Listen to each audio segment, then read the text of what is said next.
So state your name, sir. Dr. Kwando Kinshasa. I teach at John Jay College of Criminal Justice in New York. So you are actually an expert on the Scottsboro Boys, correct? Well, actually, I've written quite a few articles, and I have the book, The Man from Scottsboro, which basically is an interview with Clarence Norris. I met Clarence Norris in 1980, and we maintained a very strong friendship relationship up until he passed away in 1989. I'm probably the only person here at this affair who actually met Norris and knew him personally.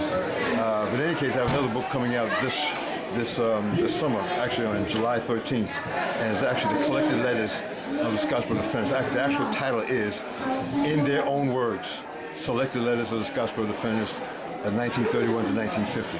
And McFarlane is the publisher. So it should come out, and it's going to open up people's eyes in terms of you've seen the letters as they wrote them themselves, in their own syntax, their own grammar, etc., and so forth. So were there any surprises in the letters that you... Well, you know, the interesting thing about this is that most of the books have been written on the Scottsboro case. Most of the books that have been written on the Scottsboro case are written from the judicial perspective. And I always felt that one of the things that gets lost is the feelings of the actual individual, the incarcerated individual. So when I did the book, The Man from Scottsboro, I asked Mr. Norris, tell me about his feelings when he was incarcerated, et cetera, et cetera. That's basically what he did. That's what that book was about. These letters coming out, you really get a sense of day by day, year by year, what they felt about the trial, about themselves being incarcerated, their fears, the terrors, their anxiety, all that comes out in their letters. And I felt that the book itself is relevant even to today. I mean, we got 2 million people incarcerated in this country, and many of them are people of color, our people of African American background. And we seldom really know what they felt. And a lot of many of those individuals are in fact innocent.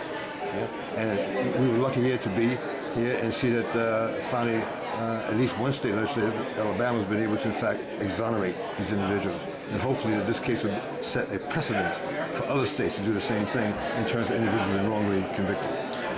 So this is not a pardon, this is an exoneration, or is there a difference? Well, there is a difference. Usually exoneration occurs through a court system, a legal system, where the court in fact will exonerate defendants for some misjustice or carriage of justice.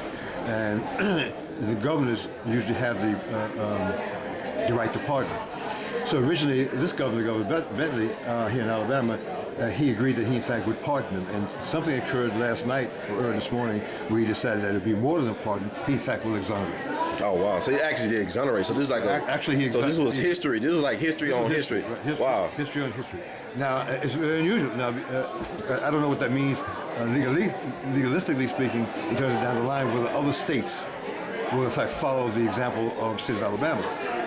But it may in fact. So what you witnessed today here was a precedent example of where a state has taken upon itself to in fact exonerate defendants. Now, keep in mind there's 2 parts to this. We're talking about the bill, the act itself, the Scottsboro Act, which is the second part. That will in fact make it possible for anyone in fact has been wrongly convicted and they die. All that can be reversed. Their conviction can in fact be reversed. And it may give the family some solace to the fact that at least justice has been dealt with, as opposed to individuals being seen as simply being enemies of the state, so to speak. Did this open up to the state to lawsuits? That's why so many states like Clyde Kennard in Mississippi, he was pardoned, he was not exonerated. It's a very good question you raised because when I read the first draft, I haven't seen the last draft because the government changed it sometime this morning. But the last draft I read, there was a section in there which in fact did not allow for individuals to in fact seek restitution for a family member who in fact may have been incarcerated. So I can't really answer that question. I don't know what they're going to do with it. But the bill I read, they made it very clear that restitution was not part of the deal. Oh, wow. Wow, we're about to continue that, man.